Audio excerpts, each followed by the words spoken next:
Oh yeah, you guys don't even know the name of this show right now. You're watching this crazy show. I'll tell you the name. This is the name of the show.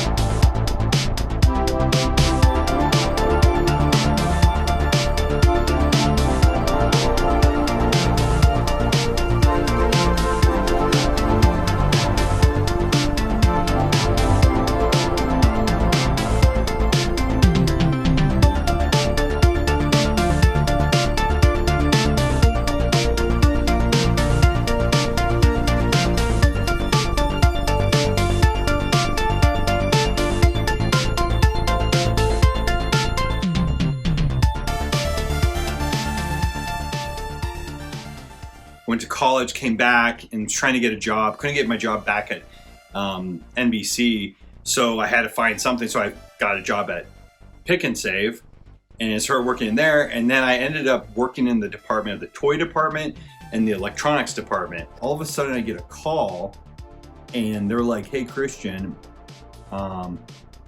there's a job opening at the Access Television. We'd like to interview for a job." I actually get a phone call. And I was like, "Oh." I had been volunteering. I've been putting my shows on the Christian Ackerman show and all my movies. And I had started working on this Hero of the Galaxy movie. So my stuff is playing. It plays like late at night, because sometimes it was like, you know, silly horror movies, silly gags, so they put it on late at night. And so college people were watching my stuff, and especially watching my Christian Ackerman show, which was just a goofy show. And that was a fun experience in my life, working in that kind of medium on television. And I learned a lot, you know, about television, live TV. We did some live TV stuff. And when I started MCAT, I was like teaching people how to do things with cameras, editing. I had to train them. So my production assistant jobs quickly turned into production assistant, production trainer. And I was teaching all ages, like from little kids, families, to college students, all walks of life. Anybody who came in, I was training them. It didn't matter who you were, I would train you. You would go to me and I would train you cool techniques and do stuff. So I was learning how to teach. So I learned how to really communicate with different people. I worked with, you know, people with mental illness. I saw that MCAT was an asset to the community, and I got to be a part of that asset, which was really cool. I also started dating Danielle, who's going to become my wife. She was a friend, so we started dating because we're friends, we get along, and it's like, yeah, let's just date. And there's this one guy who I still keep in contact to this day, and we still make movies together. His name's Trevor Graciano. We were like, I felt like we were cut from the same cloth kind of thing. It was just like, and they were the friends who we can talk about anything too, like really serious stuff. So that was cool too, to have that. So that's what Trevor was like. Yeah, we just always hung out and everything. We'd always make movies or talk. I remember I spent most of my time in Trevor's garage, and he had Fangoria magazines, and I thought it was so cool. And I'm like looking at all these magazines, and he always had the special edition stuff, or he had movies I never knew about, like Evil Dead. He was the one who got me into Evil Dead. Sam Raimi, I didn't even know who he was, and Trevor just like educated me on all this stuff, like, and it was like stuff I loved. I was like, yes, this is awesome. And so, and he had like, I remember he made like a little office out in the garage, and there was like a desk, and he had his like makeup kit, which was a tackle box, which I thought was cool. My dad made me a makeup kit in a briefcase, but it was still cool. So I'd bring my briefcase over, we'd do makeup, and he'd spend the night, and we'd spend the night. I'd go over to Trevor's house. Trevor would come over to our house. He was really good friends with my brother Chad, and we'd all make movies. That's all we do, like just make movie stuff. And I remember I went back to California just to visit my family. While I'm down visiting still, I had brought my movie Catastrophic Denouement on VHS. When Christian was making Catastrophic Denouement, I was auditioning as an actor for any film I could find that was casting in San Diego. Most of what I did early on was through San Diego State University. They had a television film department there. But he shows his film first, and it's on VHS, and he puts it in, but I could tell it's shot like superb. It's like on a camera, it's great, he's acting in it. It looks awesome. I feel like mine looks like crap because it's still VHS, you know, S-video, you know, camcorder. His looked like a movie, and the sound sounded great. And I was then hesitant to show him, and I remember just like I showed it to him. And Christian remembers being embarrassed to show me his movie after I showed him a film I shot at San Diego State called Sweethearts, which was shot on 35mm film.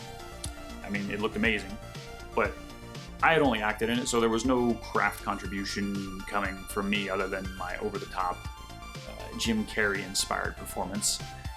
He liked it. He was totally cool. He was like, "This is awesome," and he was like, "I like this part." Like, very, you know, he was totally like, nothing changed ever when we would hang out. He'd just be like, "Oh, that's awesome." I'm like, "Yeah, but it's not film like yours." And he goes, No, but it looked cool. I mean, in the history of anything creative Christian has ever showed me, there was never any judgment, only admiration.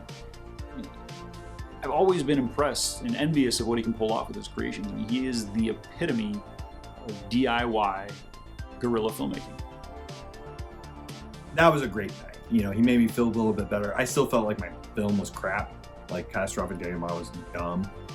And I remember I go back to Montana. Then I ended up just putting it on MCAT, and they played it on MCAT, you know, a couple times.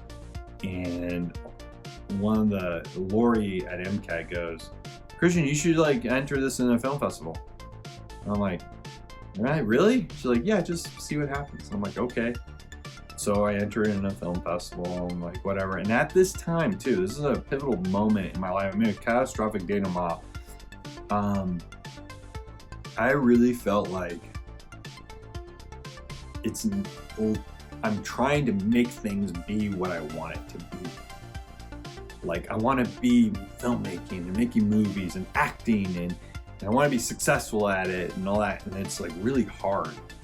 And I'm really thinking, like, I remember talking to Danielle, I'm like, "I'm not a good filmmaker. I'm not. This movie looks like poop. I saw a film that looked way better than mine, and this looks like poop." And I'm just like depressed. I'm like, maybe I should just hang it up. Just try, like, you know, just keep doing my MCAT thing, you know, keep training people. Maybe just act in movies, you know, just let filmmakers make movies, and I'll go act. So acting was at the center of what I was doing at that time, but I mean, it wasn't long before I was creating my own projects, and Christian always served as an inspiration.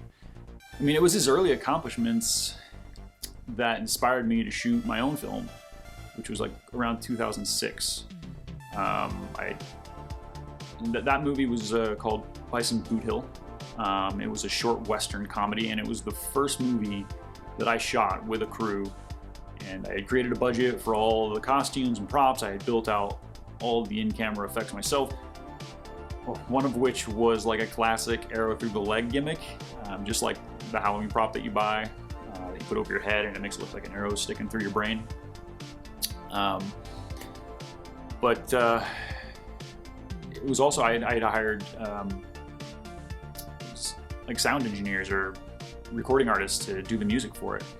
And it was also the first movie I edited on a computer with non-linear editing software. And I think the software was called Pinnacle Studio. And it came with an AV card to plug into your computer so you could log the DV footage. I don't think FireWire existed back then. Anyway, it was also the first film I sent to festivals, and it got accepted to 0 of the festivals I submitted to. I was really depressed. I remember so depressed. Like, I was like, I'm gonna just stop filmmaking. And I remember Danielle going, "No, you're not. You love filmmaking so much. You're not gonna stop. You'll keep on making movies." I was all, "Yeah, well, right now I don't like it." And so I remember I got off work and I'm coming home, and I opened the mailbox, and there's this huge manila envelope in there, and I open it up, and it says, "We are glad to inform you, congratulations, you won non-professional original teleplay for Catastrophic Denouement. And I was like, I won. And they invited me out to the film festival so they can present to me an award. I remember having heard from his brother Chad that he had gotten recognition and was winning awards for a short film, and I wanted to know everything about how he made that happen. I mean, I've always shot little movies with in-camera editing on a camcorder or a DV camera, but Christian was taking his movies to completion and doing showings in public theaters and getting distribution or entering them into festivals. And I was like, I guess people like it. And that just showed me, no matter what I thought about it, or what I thought other people thought about it, or they did tell me about it, I could be wrong. Just because I was invested in that movie, you kind of get like shallow depth of field, and you can't see exactly clearly like what other people, they don't care about. They just like your movie. But it was really cool. So that was pretty sweet, getting that. And that was a big highlight in my moment. I was like, okay, I make movies now. I won an award. I make movies now. Well, I've known Trevor for a bit now, and we've done some short films of our own. And he contacted me and said that his close friend from out of town was like, hey, I want you guys to be in my movie, but I can't fly you guys out. So here's a scene, and if you guys can shoot it yourself, that'd be great. And I was down. I was completely down to do that. And I went to Trevor's place, and I mean, that was a lot of fun. I've actually known Christian Ackerman, the director, since we were wee lads. We used to make pictures together with his little, he had like a KB toy store black and white video camera, and we used to make movies on that. We made quite a few zombie movies, of course, led to another, and here Christian is making major motion pictures. I mean, it's awesome to be able to work on these big movies with him, and to be able to have him think of us from far away was quite the honor. So yeah, it's an awesome idea. I wouldn't be surprised if other filmmakers start doing the same thing.